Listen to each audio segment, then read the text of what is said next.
Hello friends, आप सभी का स्वागत है आपके अपने YouTube channel MV genius Hindi medium में। तो आज इस वीडियो में हम लोग भारत के भौतिक स्वरूप का प्रश्न उत्तर करने वाले हैं। इससे पहले हम लोग भारत के भौतिक स्वरूप का जो थ्योरी पार्ट था हम लोग बहुत ही अच्छा से पढ़े हुए हैं। अगर आप वो वीडियो देखे होंगे तो क्वेश्चन आंसर आप खुद से सॉल्व कर सकते हैं, लेकिन अगर आप वो वीडियो नहीं देखेंगे तो उसे भी जा करके जरूर देख लीजिएगा।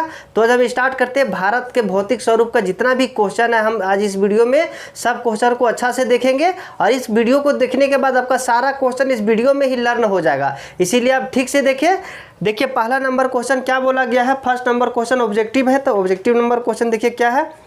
एक स्थलीय भाग जो तीनों ओर से समुद्र से घिरा हो। क्या? एक स्थलीय भाग जो तीनों ओर से समुद्र से घिरा हो।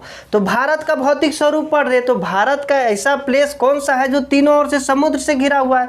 तो अब भारत तो यहाँ पे दिख रहा है, अब यहाँ देखिए आप गौर से और देखिए और बताइए कि कौन सा ऐसा प्लेस है जिसके तीनों ओर से पानी है। तो यही ना दिख रहा है आपका, जिसके देखिए इधर भी पानी है, इधर भी पानी है, नीचे भी पानी है, तीन ओर से पानी है, एक ओर से इधर से क्या है, स्थल है। तो इस प्लेस का नाम क्या है? जब हम लोग थ्योरी पार्ट पढ़ रहे थे तो इसका नाम अच्छा से देखे थे। इसका नाम क्या है? प्रायद्वीपीय पठार। क्या है? प्रायद्वीपीय पठार या प्रायद्वीप। तो आपका ऑप्शन में होगा कि एक प्रायद्वीप है, तट है, तो कौन सा हो जाएगा? प्रायद्वीप। अब देखिए इधर कौन सा पानी है, इसे इधर कौन सा समुद्र है? इधर है अरब सागर, इधर है बंगाल की खाड़ी, और इसके नीचे कौन सा है? तो इसके नीचे है हिंद महासागर। तो इसका ऑप्शन नंबर कौन सा हो जाएगा? ऑप्शन नंबर बी, खा नंबर हो जाएगा। सेकेंड क्वेश्चन देखिए, भारत के पूर्वी भाग में म्यांमार की सीमा का निर्धारण करने वाला पर्वतों का संयुक्त नाम क्या है? दैट मीन्स क्या हुआ कि देखिए यहाँ म्यांमार का जो सीमा निर्धारण करता है, सीमा मतलब क्या होता है? जो भारत और म्यांमार को अलग करता है उसे सीमा बोला जाता है। तो यहाँ पे जो सीमा निर्धारण करता है उस पर्वत का संयुक्त नाम क्या है? तो देखिए जब हम लोग थ्योरी पार्ट पढ़े थे उसमें क्या बोले थे कि हिमालय पर्वत यहाँ के बाद इधर मुड़ गया है, इधर मुड़ गया है, और यहाँ पे जो मुड़ा है उसका नाम क्या है? तो इसका नाम है याराकाम-योमा। कौन सा पर्वत? याराकाम-योमा पर्वत। लेकिन याराकाम-योमा तो इसका देखिए ऑप्शन में है नहीं है। तो इस याराकाम-योमा का एक और नाम से जाना जाता है जो हिमालय का पूर्वी भाग में, या देखिए कौन सा यहाँ पे देखिए कौन सा स्टेट है? तो यहाँ पूर्वी है, पूरब का स्टेट है ना, इसीलिए इसे कौन सा पहाड़ बोला जाता है? इसे पूर्वांचल का पहाड़ भी बोला जाता है। क्या? पूर्वांचल का पहाड़ भी बोला जाता है। तो इसका ऑप्शन नंबर कौन सा हो जाएगा? देखिए फर्स्ट नंबर में हिमालय, हिमालय तो होगा नहीं क्योंकि हिमालय ये था, ये भी हिमालय के ही पार्ट है, लेकिन ये जब मुड़ गया है तो इसे बोला जाता है पूर्वांचल हिमालय। तो इसका देखिए पूर्वांचल हिमालय कितना है? बी नंबर ऑप्शन, खा नंबर। नेक्स्ट क्वेश्चन देखिए क्या बोला गया है। गोवा के दक्षिण में स्थित पश्चिमी तटीय पट्टी, मतलब गोवा के दक्षिण में, गोवा कहाँ पे है? सबसे पहले देखिए कौन सा स्टेट कहाँ पे है, ये लर्न होना बहुत ही ज़रूरी है, क्योंकि आप लोग अब 9 क्लास में है तो ये लर्न होना चाहिए। अगर नहीं लर्न है तो एक वो भी वीडियो बनाए हैं कि कौन स्टेट का प्लेस कहाँ पे है, वो वीडियो हम बनाए हैं, उसे भी जा करके जरूर देख लीजिएगा। तो यहाँ पे क्या है? गोवा, गोवा है। और गोवा के दक्षिण, गोवा का दक्षिण ये हो गया, तो गोवा के दक्षिण में जो तटीय पट्टी है, पश्चिमी तटीय पट्टी है, उस पट्टी का नाम क्या है? तो देखिए यहाँ पे जो पट्टी उसका नाम क्या है? कोंकण तट। क्या? कोंकण तट है। तो देखिए इसका ऑप्शन कौन कौन सा दिया हुआ है? कोरोमंडल, खा नंबर में दिया कन्नड़, गा नंबर में दिया कोंकण, और घा नंबर में दिया उत्तरी सरकार। तो कौन सा हो जाएगा? कोंकण। तो ये कोंकण हो जाएगा। देखिए कोंकण के नीचे क्या है? कन्नड़, कन्नड़ के नीचे क्या है? मालबार, यहाँ पे क्या है? कोरोमंडल, यहाँ के क्या है? उत्तरी सरकार का मैदान। तो इस तरह से था। तो यहाँ से जो था गोवा के दक्षिण में उसे क्या बोला जाता है? कोंकण तट। अब नेक्स्ट क्वेश्चन देखते हैं। पूर्वी घाट का सर्वोच्च शिखर कौन सा है? क्या? पूर्वी घाट का सर्वोच्च शिखर कौन सा है? ये देखिए ये कौन सा घाट है? पश्चिमी घाट। और ये कौन सा घाट है? पूर्वी घाट।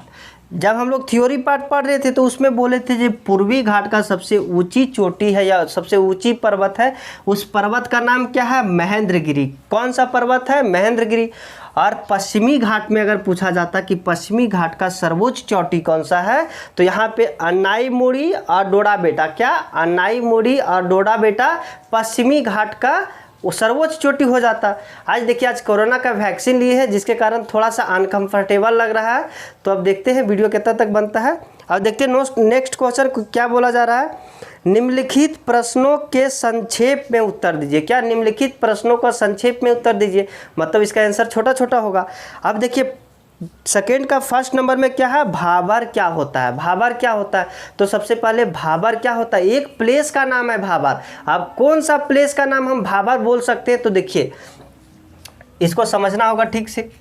ये कौन सा, ये क्या है, ये क्या है, तो ये है पहाड़। और पहाड़ से क्या निकलती है, पहाड़ से निकलती है नदियाँ। क्या निकलती है, नदियाँ। जब इसका भौतिक स्वरूप का विशेषता बता रहे थे उस टाइम हम लोग देखे थे कि पहाड़ से मेनली क्या निकलती है, तो वहाँ जंगल पाई जाती है और नदियाँ निकलती है। तो यहाँ से जब नदियाँ निकलेगी तो क्या होगा, यहाँ जितना बड़ा बड़ा पत्थर है, यहाँ नदियाँ का स्पीड बहुत ज़्यादा होगा। यहाँ पानी जो बहेगा कितना तेज़ बहेगा, इतना स्लोप में गिरेगा पानी तो बहुत तेज़ इसका स्पीड होगा। तो यहाँ से जितना भी पत्थर होगा वो पत्थरों को क्या करेगा, अपने साथ काटते हुए पटकते हुए यहाँ से खींच खींच करके कहाँ लाएगा, यहाँ पे इसके नीचे लाएगा, यहाँ पे नीचे लाएगा ना। अब यहाँ पे समतल मिल गया, जब समतल ज़मीन है, समतल सतह है, तो समतल सतह है तो वहाँ पे अब पत्थर को ले जा पाएगा, पत्थर को वहाँ से ले नहीं जा पाएगा। और सब पत्थर क्या करेगा, यहाँ पे ले जा कर के छोड़ देगा। मतलब ये कौन सा पहाड़ था, शिवालिक था। सबसे ऊपर में महान था, उसके बाद मध्य हिमालय, उसके बाद शिवालिक हिमालय। तो शिवालिक हिमालय का जो गिरिपाद है, मतलब इसका जो सरफेस है, यहाँ जैसे शिवालिक हिमालय स्टार्ट हुआ तो यहाँ से 10 से 12 किलोमीटर में लगभग क्या होता है कि पत्थर बिछ जाता है। पत्थर कैसे बिछता है, तो यहाँ से जो नदियाँ निकलती है, गंगा, सिंधु, ब्रह्मपुत्र, ये सब नदियाँ क्या करती है, यहाँ से जो मेनली गंगा नदी निकलती है वो अपने साथ, गंगा और उसके सहायक नदी क्या करती है, अपने साथ पत्थरों को काटते हुए लाती है और यहाँ से सब क्या करती है, सब यहीं पे छोड़ देती है। तो इस तरह का जो प्लेस बनता है, किस तरह का प्लेस, जहाँ पत्थरों का जमा हो जाता है, तो वैसा ही प्लेस को क्या बोला जाता है, भाबर बोला जाता है। क्या बोला जाता है, भाबर बोला जाता है। मतलब यहाँ पे क्या होता है, पत्थरों का बिछावट होता है।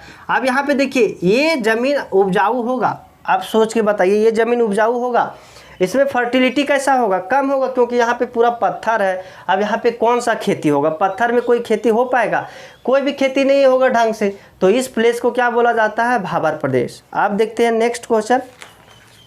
नेक्स्ट क्वेश्चन क्या है, हिमालय के 3 प्रमुख विभागों का नाम उत्तर से दक्षिण के क्रम में बताइए। मतलब यहाँ पे जो हिमालय पर्वत था, हिमालय पर्वत का नाम बताना है उत्तर से दक्षिण में। कहाँ से उत्तर से दक्षिण में, तो ऊपर क्या होता है, नॉर्थ होता है, उत्तर होता है, और नीचे क्या होता है, साउथ होता है, और इधर क्या होता है, ईस्ट होता है। मतलब इधर पूर्व होता है, इधर पश्चिम होता है, और इधर उत्तर होता है, इधर दक्षिण होता है। तो उत्तर से दक्षिण बताना है। और हम लोग पढ़े थे हिमालय पर्वत को 3 भागों में बांटे थे।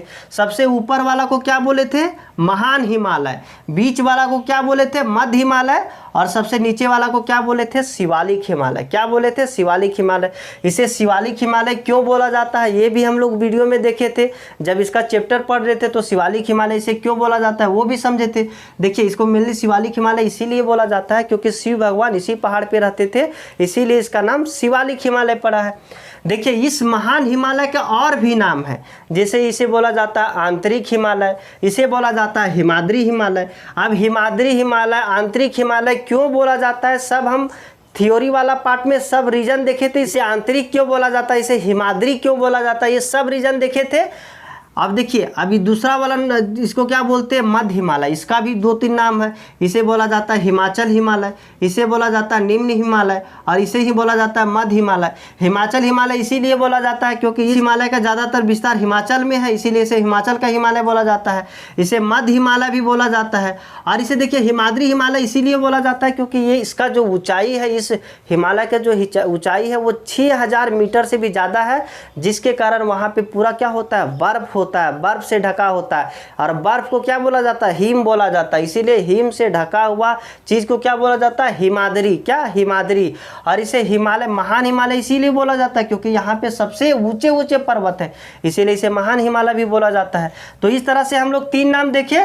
पहला क्या देखे, महान हिमालय, उसे ही क्या बोला जाता है, महान हिमालय को बोला जाता है आंतरिक हिमालय। आंतरिक क्यों बोला जाता है, क्योंकि देखिए महान हिमालय के इधर भी एक पहाड़ पर्वत है जिसे बोला जाता है ट्रांस हिमालय। तो इधर से ट्रांस हिमालय है और इधर से भी हिमालय है, तो ये बीच में पड़ता है, इसीलिए इसे आंतरिक हिमालय भी बोला जाता है। क्या, आंतरिक हिमालय बोला जाता है। अब हम लोग नेक्स्ट क्वेश्चन देखते हैं।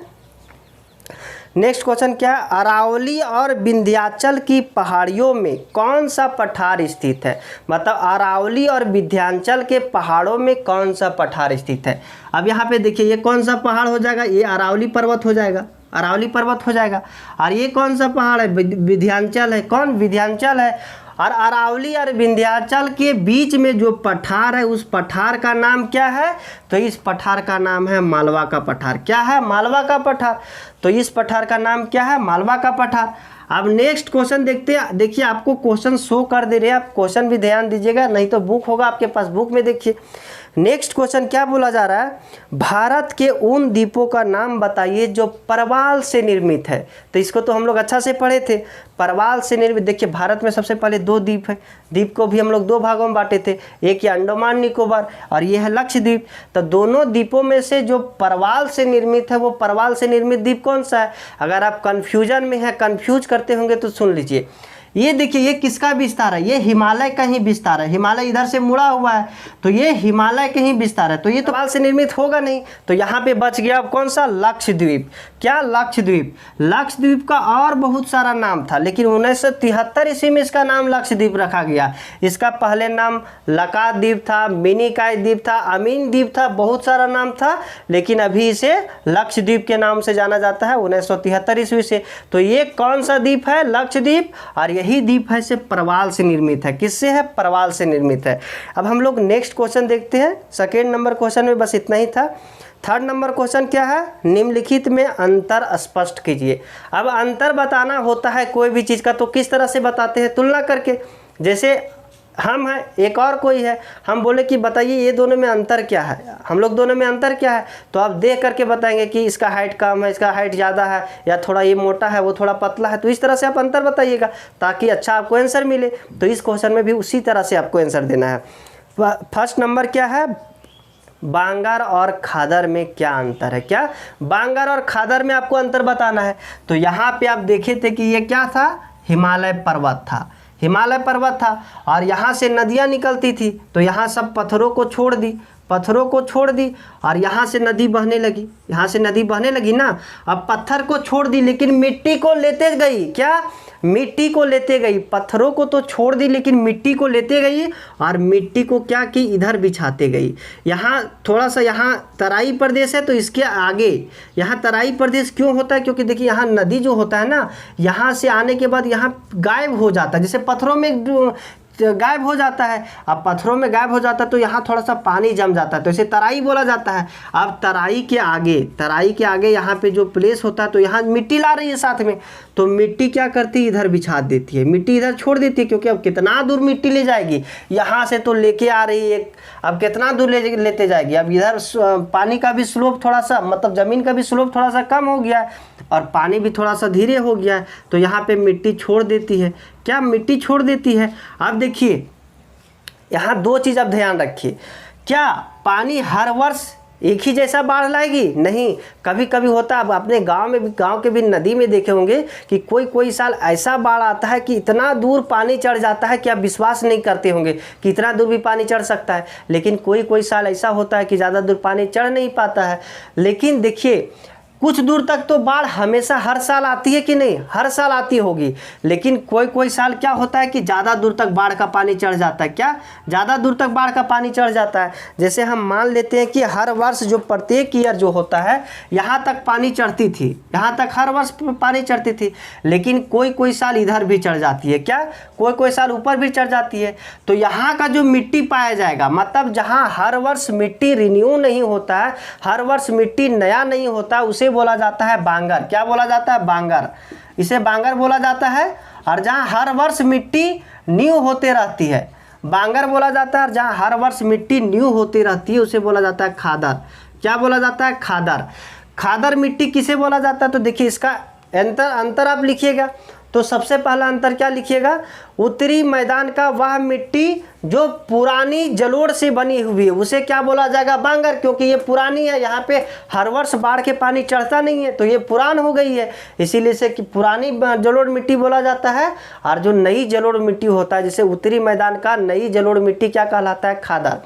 अब खादर कहलाता है। अब दोनों में ज़्यादा उपजाऊ कौन सा होगा, बताइए दोनों में ज़्यादा उपजाऊ कौन सा होगा। तो जहाँ ज़्यादा फर्टिलिटी होगा वो ज़्यादा उपजाऊ होगा। अब सबसे ज़्यादा फर्टिलिटी कौन होगा, तो नदियाँ अपने साथ क्या लेकर के आई है, मिट्टी लेकर के आई है। और देखिए मिट्टी कहाँ के लाई है, ऊपरी सरफेस वाला। और ये क्या होता है, फर्टाइल सॉइल होता है। और सारा फर्टाइल सॉइल यहाँ से क्या कर रही है, धो करके ला रही है। सारा फर्टिलिटियाँ तो यहीं पे छोड़ रही है, यहीं पे छोड़ रही। तो ये क्या हो जाएगा, ज़्यादा फर्टाइल हो जाएगा, ज़्यादा उपजाऊ होगा। बल्कि ये क्या हो जाएगा, ये कम उपजाऊ होगा। ये कम उपजाऊ होगा कि नहीं। अब नेक्स्ट पॉइंट क्या लिख सकते हैं, देखिए इसमें जो बांगर होता है इसमें छोटा छोटा कण पाया जाता है। चूना का निक्षेप होता है, चूना का निक्षेप जिसे स्थानीय भाषा में कंकड़ बोला जाता है। मतलब बांगर जो होता है वहाँ का जो मिट्टी होता है उसमें छोटा छोटा कंकड़ भी पाया जाता है।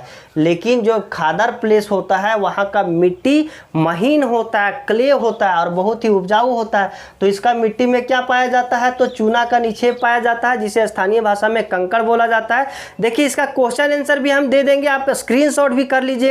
अभी सुनिए, ठीक से ध्यान से सुनिए। तो इसे क्या बोला जाता है, कंकड़ बोला जाता है। अब दोनों में उपजाऊ देख लिए कौन सा है। अब इसका रिन्यूएशन हर साल होता है, मतलब ये हर साल रिन्यू होते रहता है। लेकिन ये हर साल रिन्यू होता है नहीं, इसका निर्माण हर साल नहीं होता है। अब हम इसका और अगर उदाहरण देख ले और अंतर देख ले तो क्या देख सकते हैं, तो खादर जो होता है वो नदी के किनारे होता है और बांगर में ज़्यादातर क्या होता है, तो बांगर में सबसे ज़्यादातर गांव बसा होता है। मतलब आप लोग का जो घर होगा वो कौन सा मिट्टी में होगा, तो बांगर में होगा। खादर में कहाँ से होगा, वहाँ बाढ़ आएगा तो वहाँ पे घर बना पाइएगा नहीं। तो हम लोग का घर कहाँ होता है, बांगर में।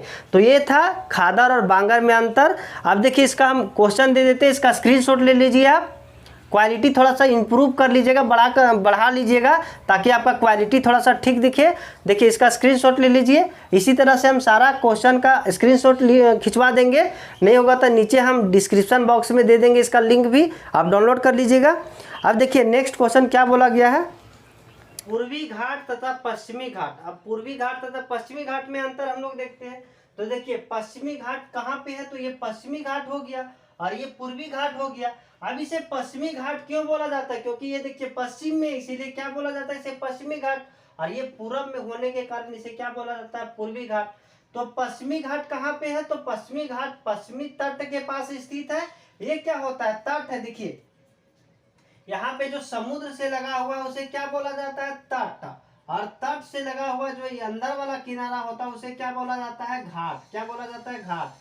तो पश्चिमी घाट कहाँ पे है, तो पश्चिमी घाट पश्चिमी तट के पास स्थित है और पूर्वी घाट पूर्वी तट के पास स्थित है।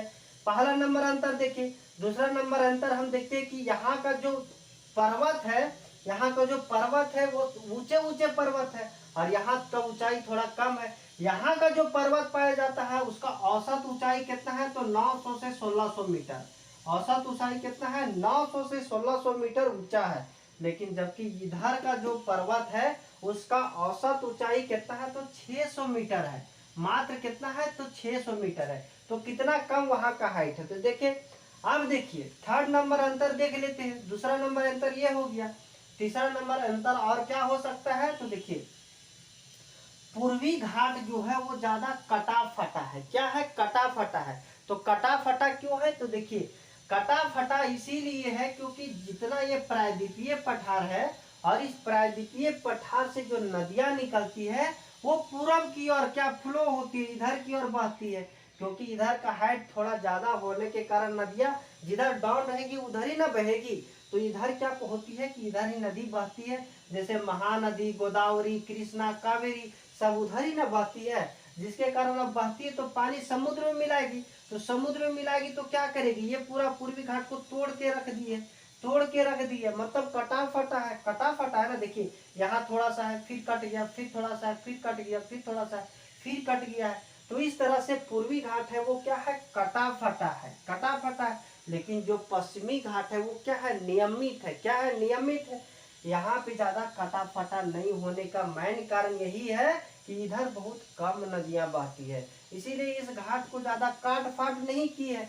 अब हम अगला अंतर देखते हैं। तो देखिए इस घाट में ज्यादा वर्षा होती है। क्या, इस घाट में ज्यादा वर्षा होती है, जबकि इस घाट में कम वर्षा होती है। अब इस घाट में ज्यादा वर्षा होने का क्या रीजन है, क्यों ज्यादा वर्षा होता है? तो देखिए यहाँ क्या है, अरब सागर है, और अरब सागर से जब मानसून इंटर करता है तो यहाँ पे क्या है, सब ऊंचा ऊंचा पर्वत है, सब ऊंचा ऊंचा पर्वत है। अब यहाँ से देखिए बादल आ रहा है, बादल आ रहा है, और यहाँ हम पर्वत है, पर्वत है, तो क्या करेंगे, पूरा बादल को रोक देंगे ना, तो वहाँ पानी को सब रोक देंगे, तो क्या होगा, यहाँ बहुत ज्यादा वर्षा होता है। लेकिन यहाँ से मानसून ज्यादा इंटर करता ही नहीं है, क्योंकि दक्षिणी पश्चिमी मानसून से ही भारत में ज्यादातर वर्षा होता है, और दक्षिणी पश्चिमी मानसून यहीं से ना इंटर करता है, इधर से तो करेगा नहीं, क्योंकि दक्षिण और देखिए दक्षिण और पश्चिम, दक्षिण ये हो गया ना, नीचे दक्षिण और ये पश्चिम, तो दक्षिण पश्चिम से इंटर करता है, तो जिसके वजह से यहाँ पे ज्यादा वर्षा होता है, और इधर क्या होता है, कम वर्षा होता है। और अगर हम देखें तो क्या देख सकते हैं, तो देखिए यहाँ का जो पर्वत है, ऊंचा ऊंचा पर्वत है, उस पर्वत का नाम बताइए। तो यहाँ पे एक अनाई मुड़ी है, अनाई मुड़ी, और एक है डोडा बेटा। अनाई मुड़ी का हाइट कितना है, तो 2695, कितना, 2695 मीटर, और डोडा बेटा का कितना है, 2633 मीटर, इतना ऊंचा है। जबकि इधर का जो सर्वोच्च पर्वत है महेंद्रगिरी, उसका हाइट कितना है, तो 1500 मीटर ही है, कितना, 1500 मीटर हाइट है। तो इधर ऊंचा ऊंचा पर्वत है, यहाँ का जो सबसे ऊंचा पर्वत है महेंद्रगिरी, वो कितना है, 1500 मीटर। अब ये हो गया इसका अंतर। अब इतना काफी है आप लोग का, क्योंकि संक्षिप्त में आंसर लिखना है, तो अंतर आप और एक दो अंतर आप लिख सकते हैं, बुक पढ़िएगा, उसमें बहुत सारा आंसर दिया हुआ है। तो आज के लिए इतना ही, तब तक के लिए बाय बाय।